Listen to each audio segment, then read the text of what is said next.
E aí, meus queridos, minhas queridas, aqui é o professor Fernando do canal História Fácil e estou aqui no canal Mais Gel para poder lhe dar aquele dicão, aquela dica para a prova do Enem. Mas antes de mais nada, quero dar os parabéns pelo projeto para o professor Lobão e o professor Rocha e falar para vocês estão entre os canais melhores do estado de Goiás, tá aí o Mais Gel, companheiro, tamo junto com a gente. Aproveitar também, fazer aquele merchan meu.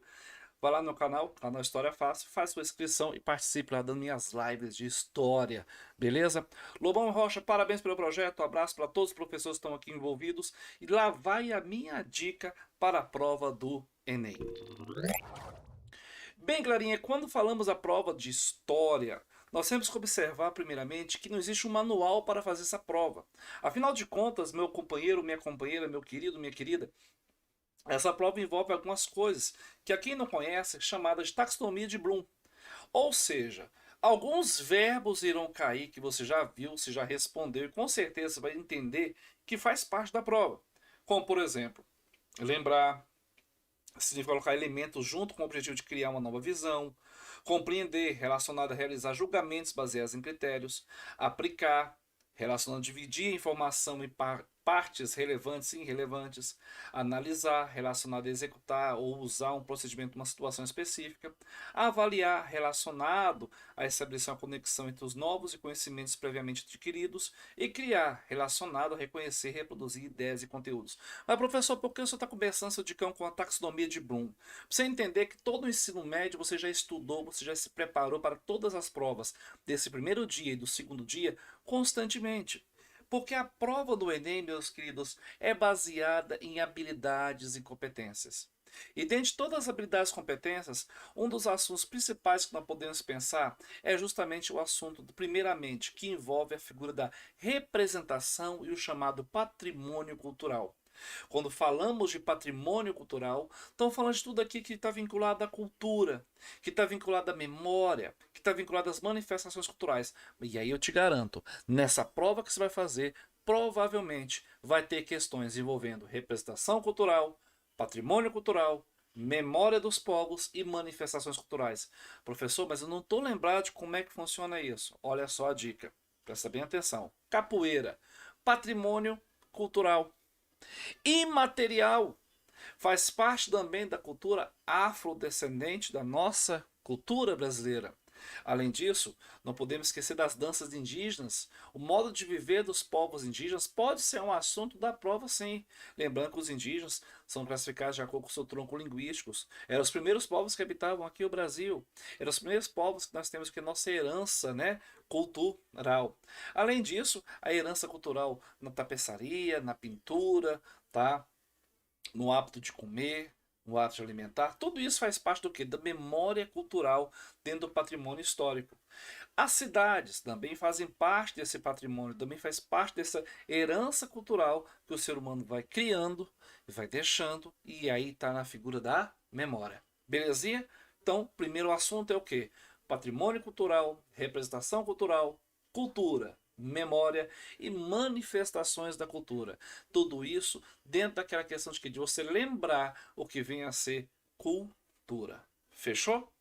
Um outro assunto interessante é a figura do chamado patriarcalismo, muito presente na história do Brasil colônia e em outros países, como no latino-americanos. Esse patriarcalismo está presente sim na formação do Estado brasileiro, quando se observa, por exemplo, as pinturas de Debré do século XIX, onde mostra a figura do homem sempre à cabeceira da mesa. Podemos perceber esse patriarcalismo também no modo de produção escravista no Brasil colônia e no latino-americano, ou seja, essa estrutura social, essa mão de obra escrava trabalhando, sustentando a figura do Senhor e seus luxos, sendo aqueles que serão que escravizados e torturados. Envolve patriarcalismo? Envolve patriarcalismo. Além desse patriarcalismo, a figura do homem está sempre na frente, tendo o direito, muitas vezes, de vida e morte, definindo até o casamento das filhas. Esse patriarcalismo também está lá em Roma antiga, está lá na Grécia antiga, está na Idade Média, o homem à frente da sociedade. Então pode sim na questão fazer algum comparativo em relação às instituições vinculadas ao patriarcalismo. Não podemos esquecer, quando falamos, né, desse patriarcalismo, não podemos esquecer também da figura do patriarca. Aí podemos falar da cultura hebraica, podemos falar da cultura romana, podemos falar da cultura grega, tá? E até mesmo o chefe da família, que se torna muito importante lá na sociedade medieval. Dentro da cultura e manifestações culturais, podemos falar também do que? Do papel dos jesuítas no processo de catequização e formação do povo brasileiro, principalmente naquele contexto da reforma protestante e da contra-reforma, envolvendo então a formação do povo brasileiro vinculado ao chamado sincretismo religioso. E o que é esse sincretismo religioso? É essa mistura religiosa na cultura brasileira, ok? Além disso, outro assunto interessante de se mencionar é a figura da expansão territorial e cultural, que se envolve a partir do movimento das bandeiras, os bandeirantes, lembrar aí, ó, bandeira de apresamento, prospecção e, é claro, o sertanismo de contrato, que vai favorecer nessa expansão e crescimento e formação do território brasileiro. É uma dica isso aí. Um outro ponto interessante são os chamados movimentos sociais no mundo e no Brasil.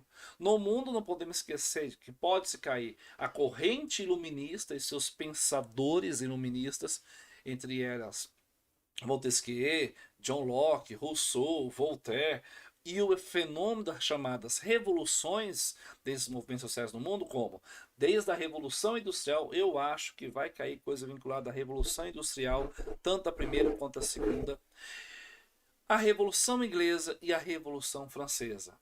Foca aí um pouquinho em Napoleão Bonaparte.